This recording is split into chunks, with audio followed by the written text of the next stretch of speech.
to my channel. I have decided that I want to come on here and start talking about our journey with infertility, our pregnancy, our lives in general, and just who we are as a family. I'm Nicolette. I am married to a wonderful woman named Tanisha, and we're expecting a baby boy, our very first, and we're very excited. So today I kind of wanted to talk about our journey with infertility so far and how we got involved with a fertility clinic. We started trying at home about 3.5 years ago now. We tried 12 months at home with a donor and an insemination kit, and none of it worked.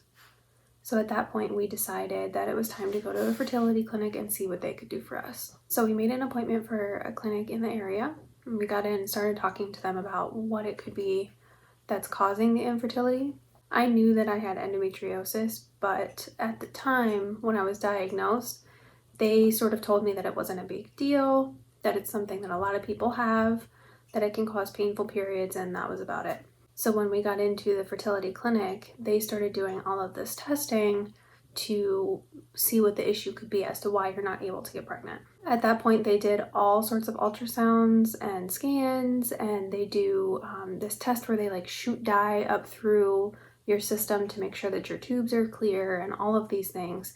And it was at that point that they found that I had pretty severe endometriosis and a very large endometrioma on my left side. So it was pretty clear what the main issues were. At that point, the doctors let us know that everything kind of had to be put on hold until I could have a surgery to get all of the endometriosis cleared out of my body.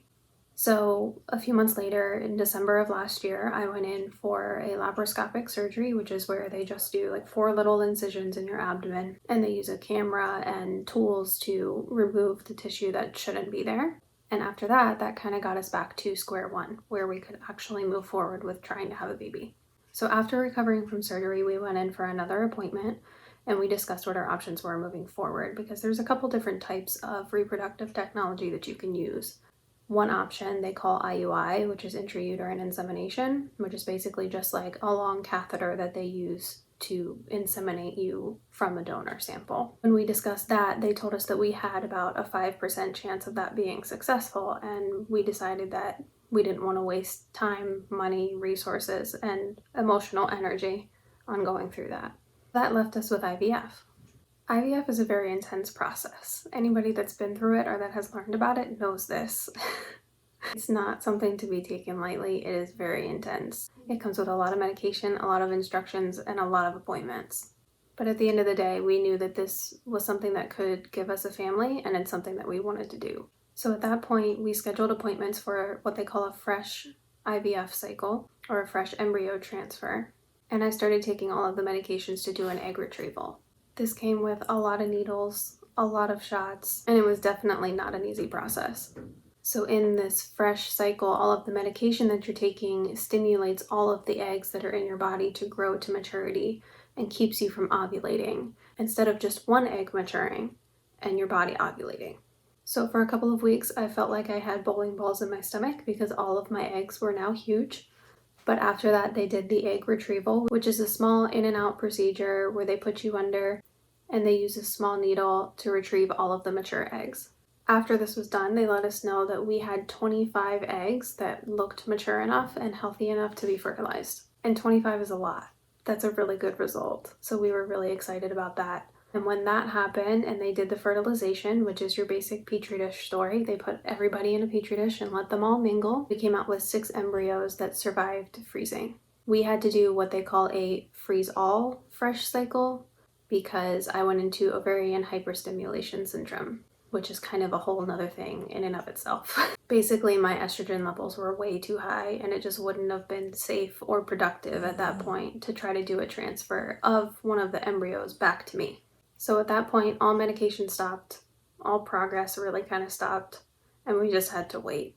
Once I had another natural menstrual cycle, they called us back in and we started medication for a frozen embryo transfer. The medication for the frozen embryo transfer really just kind of keeps you from ovulating on your own and controls your entire cycle for that month. It also tries to help thicken the lining of your uterus to make sure that there's somewhere nice and thick for the embryo to implant once it's transferred. I was taking S-trace tablets every day, and eventually I started taking Lupron to keep myself from ovulating, and then I started taking progesterone once they did the transfer to try to support the pregnancy that hopefully is occurring. If there's more questions about the types of medications or what kind of protocol I was on, just leave me comments and I'll be sure to try to reply to everyone, or I'll just make another video. Then on August 24th of this year, of 2020, we did a frozen embryo transfer. So they thawed out our little frozen nugget and transferred it using a catheter back to me. That procedure was definitely the least painful part of the whole thing. Emotionally, it was kind of overwhelming in a good way, but physically, I didn't feel it at all.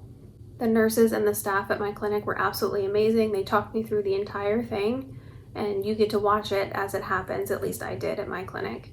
And then they send you on your way.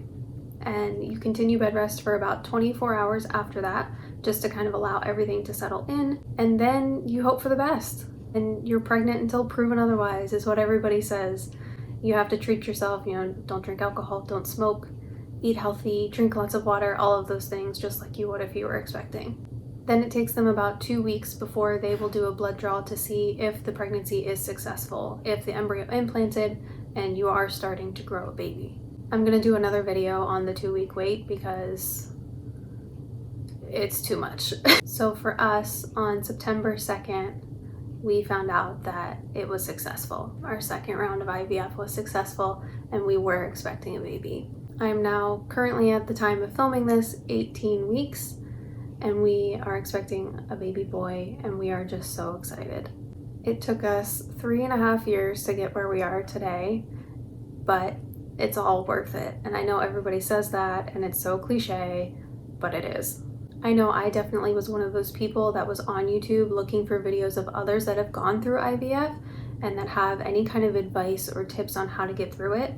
And this is just a brief overview of what we went through, and I'm more than happy to answer any questions for anyone, show support to anyone. If anybody has anything that they're wondering about, just leave a comment and I'll do my best to get back to everybody. I'm gonna start trying to post on here about once a week.